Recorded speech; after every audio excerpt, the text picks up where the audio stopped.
So now we're going to be talking about Trump's legacy. Okay, so the first aspect, the first two go hand in hand. He lost the popular vote both times, and he got impeached twice. What do you think about this, Non? Well, I think since every single impeachment is like a big deal, even when it's like not that consequential, we still talk about them 50, 100 years, 200 years later. I think this is definitely something that's going to go down the history books. And For the sure. cause of it, maybe not, especially the first one. I don't even remember what that was all about. Mm. But the second one, definitely, that's going to be a big event. Mm-hmm.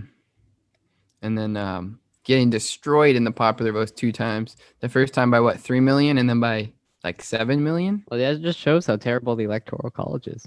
Because Yep. you just have you have the concentration of people, um, mainly Democratic voters and more poor people, more like poor Black people who live in the cities, whereas you have rural people, mainly white and not necessarily rich either, but live in very diverse states with low population density. But just the way it's set up is so horrible for that. So you have one side arguing for states' rights and other people arguing for the whole idea of the majority. And Mm-hmm. I always find this interesting is people point to like the founding fathers and the founding documents as the way we should run society. And Mm-hmm. who wrote Fed 10? I can't remember, but Like Hamilton was or it something? Madison? John Madison? Jay, something like Maybe that. we're gonna get roasted in the comments if anyone watches this. Okay, it doesn't matter. What matters is the content. And basically, he's like, there's an oppressed minority. Well, guess what? Now the minority is oppressing the majority. Isn't that fucked up?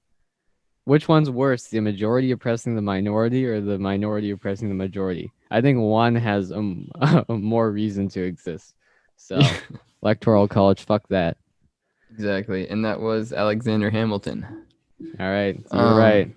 yes. And now we're moving on to how terrible his COVID response was. If we remember at first, when it first emerged in the world, there was like 5 cases in the US, and he said, "Oh, don't worry about it. It'll be gone." He hinted at some conspiracy theories of it was a hoax. The left wants you to be worried about it, but it's really not a big deal. It's just like the flu, or it doesn't exist.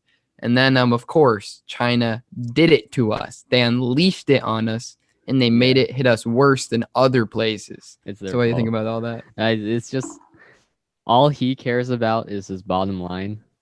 Nope. And killing Americans has nothing to do with his bottom line. What he just cares about the money and profits. So the more he can pretend like the economy is doing well and everyone should just go out and do stuff, the more money goes to the top 1%, to shareholders, to the people who are funding other Republicans. So that's Yep. really mostly in his best interest, but Mm-hmm. it's to the detriment of all of us. So that's Very true. that's that's probably one of the most terrible things he's done in office, if not the most. Undoubtedly. And to kind of continue on the top 1% trend, let's jump The to 1%. the Tax Cuts and Jobs The Act, which we 1%.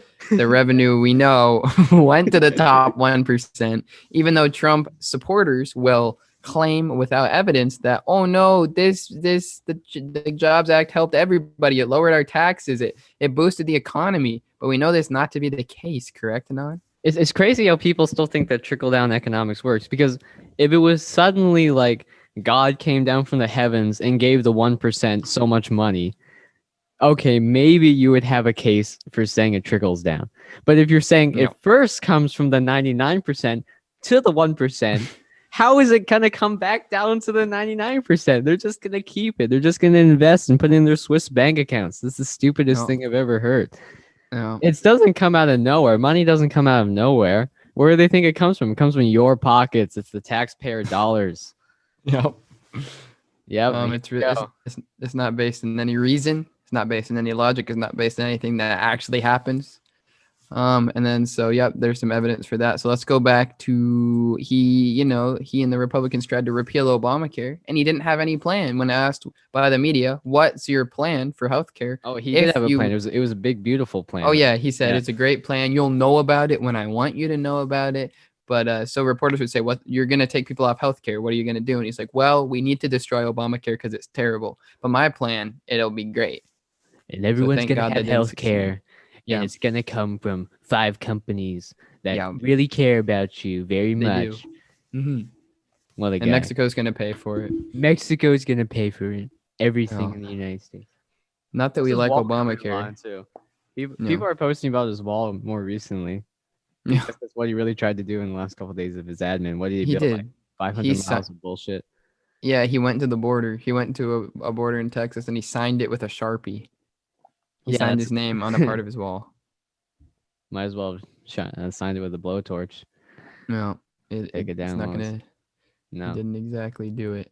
Okay, so we got healthcare. We got the terrible thing you would do. We got the defense budget, which went up almost, $300 billion from the Obama years. It was inflated under the Obama years, but in his mind, he rebuilt it. Yeah. What do you think about this? Well, I think the most horrible, like, if you had half of the population as Democrats being like, "This is a terrible thing," you know, then the Republicans would look like the bad guy, and they already Mm-hmm. look like the bad guy. But I mean, they would look even worse. But when you have Democrats complicit in it, you have half of the population just being like, "Oh, well, we need a strong military." But think about it logically. Where is this increase in money coming from? The soldiers, the people who are actually fighting, and keeping our country safe, as they like to say, Mm-hmm. are getting a guaranteed income, Mm-hmm. which is not even close to the amount that's increased here. All this money is going to is buying new drones, buying more F-35s and aircraft Yep. carriers that we don't need, Yep. And fighting then more wars. It's not going to saving your soldiers. It's not going to giving them better body armor equipment. It's going yep. to buying more Xbox consoles so they can bomb people from across Yep. the world. True. And then when the veterans come home, they have high suicide rates. A lot of them are homeless. It's hard for them to find a job. They have PTSD. And you Yeah, would and they don't think do if jack they shit really, about that. and they There's no don't money help for it, the no, hospital. There's no money for doesn't the go veterans towards them. hospitals. Yep. That money does not, if the defense budget is 900 billion, maybe some of it could go towards some rehabilitation services for veterans once they come back, or some mental health like help for them. But no, they're just left in the dust. No. They're largely homeless. So yeah, that's incredible. I This don't is think great. people really know how much money that is, because with a $300 billion increase, there's like a million, 2 million active duty soldiers reserved. Like, Hmm. you could give $300,000 to every single one of them. No, That's not what's happening. That's not what's happening at all. And that'd be more no, than enough to cover their medical expenses. true, but it just does not go to that. And also, this is completely separate from the fact that instead of inflating the defense budget, we could do like free college and stuff like that. But God forbid, that will never happen. Okay, moving on to social stuff, which we talked about a little bit in the Bush comparison. But yeah, he has not been a friend to minorities. In fact, he has nominated hundreds of judges, which every day actively destroy, for example, LGBT rights.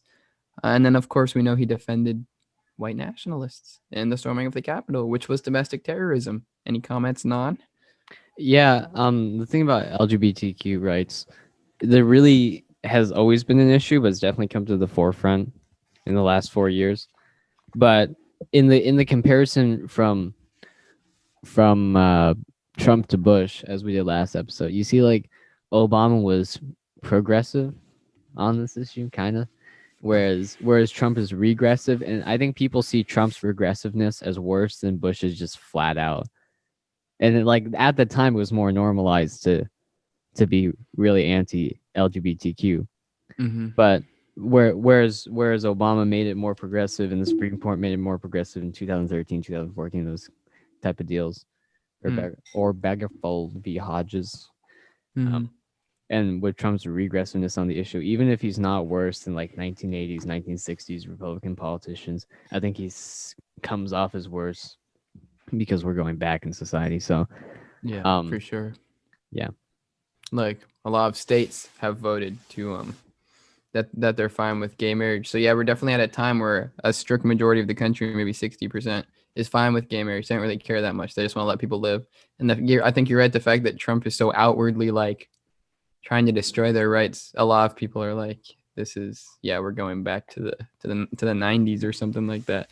But back to now the let's 90s, move back to the great the 90s. great Now 90s. let's move on to this right here is a complete list every day of his presidency, of his 4 years, of the terrible things he's done. So we've talked a lot about more recent stuff like the Capitol riots, COVID, even the tax cut bill of 2017. So let's go back to the very beginning of his presidency. So this was notable at the time, but of course we've completely forgot about it. We've lost it in the sea of other terrible things that he's done. So January 27th, he told FBI Director James Comey that he had to pledge allegiance, and then he didn't, so he fired him to the to Donald Trump. of the Yeah. States of America.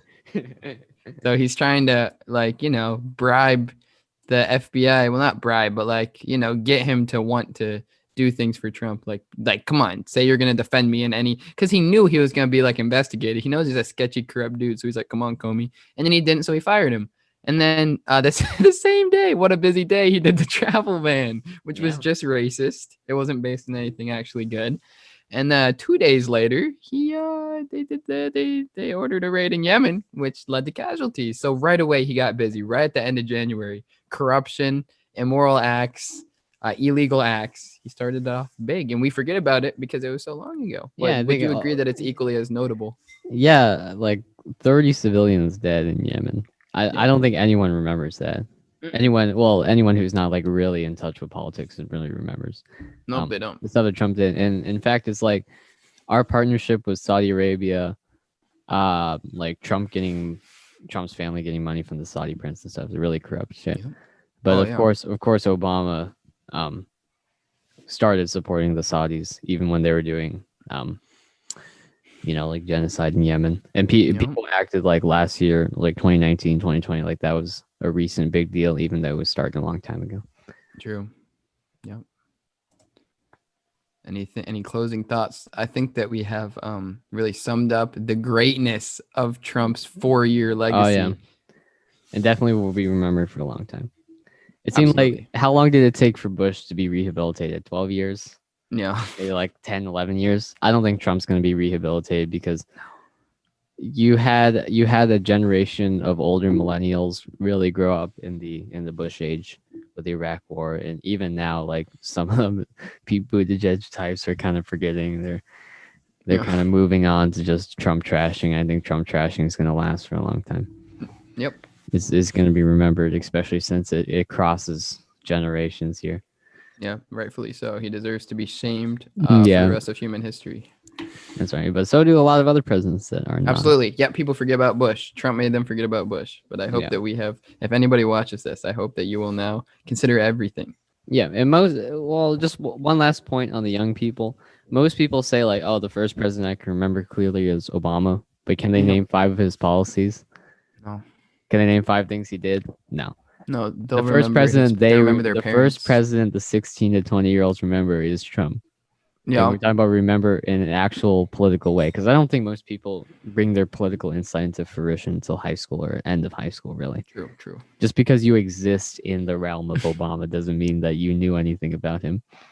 Yeah, you might know that like your parents loved him, but of course there's like not a very high chance that they knew about all the drone strikes he was doing. And if you were 7 when he was president, you certainly weren't looking up like Obama's drone strikes or his deportations or anything like that.